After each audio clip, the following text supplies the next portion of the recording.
Shalom saudara, salam sejahtera dalam kasih Tuhan kita Yesus Kristus. Kebenaran hari ini berjudul nilai-nilai. Sebenarnya keadaan karakter seseorang hari ini adalah bangunan yang telah dibangun selama tahun-tahun panjang dalam hidup sebelumnya atau hidupnya sebelumnya. Jadi sebenarnya keadaan karakter seseorang adalah bangunan yang telah dibangun selama bertahun-tahun sebelumnya. Bagaimana wajah jiwa seseorang hari ini adalah refleksi dari tahun-tahun panjang yang telah dilalui.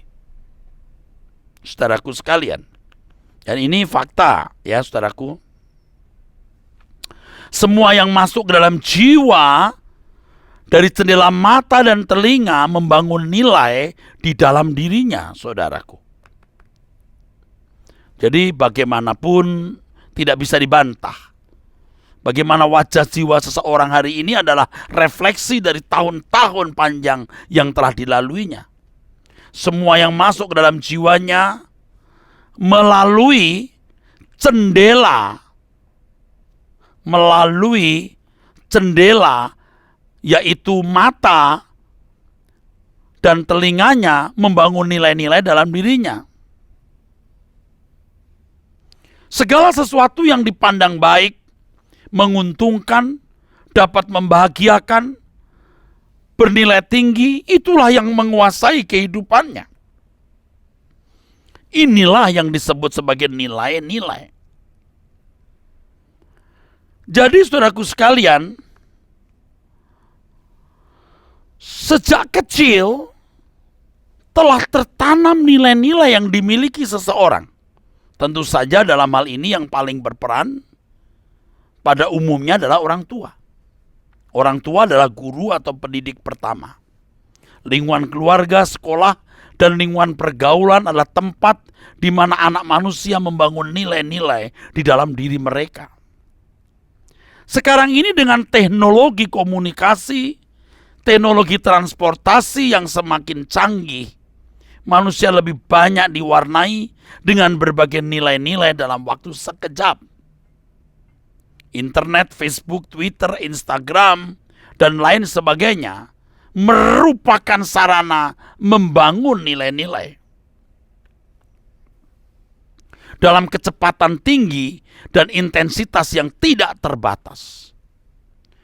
Jarak juga tidak menjadi masalah lagi, sehingga pengaruh satu budaya kepada bangsa lain, satu budaya dari satu bangsa kepada bangsa lain sangat cepat terjadi. Jarak juga tidak menjadi masalah lagi, sehingga pengaruh satu budaya dari satu bangsa kepada bangsa lain sangat cepat terjadi. Dari nilai-nilai yang dipahami seseorang, maka seseorang memiliki selera. Selera ini sama dengan cita rasa, sama dengan spirit atau gairah. Selera atau cita rasa atau spirit yang sama dengan gairah banyak manusia telah diwarnai oleh dunia yang fasik. Dari selera atau cita rasa yang sama dengan gairah atau spirit ini, maka seseorang membangun ukuran moral. Dari selera atau cita rasa yang sama dengan gairah atau spirit ini, saudaraku sekalian, seseorang membangun ukuran moral. Kalau lingkungannya buruk, maka seseorang menjadi manusia yang tidak peduli terhadap sesama. Tidak lagi memiliki kasih terhadap yang lain, sebab baginya yang penting dapat memiliki apa yang dipandangnya sebagai nilai tertinggi. Seperti misalnya kalau seseorang berpikir bahwa yang membahagiakan dirinya adalah uang, karena dengan uang ia dapat memiliki rumah mewah, mobil mewah, dan berbagai fasilitas, maka apapun ia lakukan. Faktanya sebagian besar manusia memang berkeadaan seperti ini, saudara. Didorong selera atau cita rasa yang sama dengan gairah atau spirit menikmati fasilitas tersebut, maka apapun dilakukan. Tidak heran kalau para pejabat tinggi yang terhormat bisa melakukan pelanggaran hukum demi uang. Kalau sebagian, jadi tidak semuanya, sebagian pejabat yang terhormat bisa melakukan pelanggaran hukum demi uang. Mereka melanggar sumpah jabatan dan merusak tatanan hidup berbangsa dan bernegara. Di lingkungan gereja pun terjadi praktek serupa, di mana nama Tuhan dimanipulasi untuk kepentingan pribadi. Pelayan gereja, artinya pelayanan gereja, digunakan untuk mengumpulkan uang dan membangun kehormatan. Tidak heran kalau mereka berani menyaksikan kesaksian-kesaksian palsu hanya demi bisa menarik massa. Mereka pasti tidak mengajarkan firman Tuhan yang benar untuk membangun manusia Allah atau kodrat ilahi dalam kehidupan jemaat Tuhan. Orang percaya harus berhati-hati terhadap penyesatan ini. Tidak semua orang yang mengaku pendeta adalah hamba Tuhan.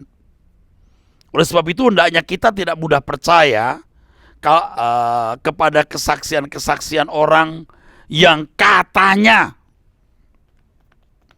bisa mendengar suara Tuhan dengan berbagai kesaksian spektakulernya.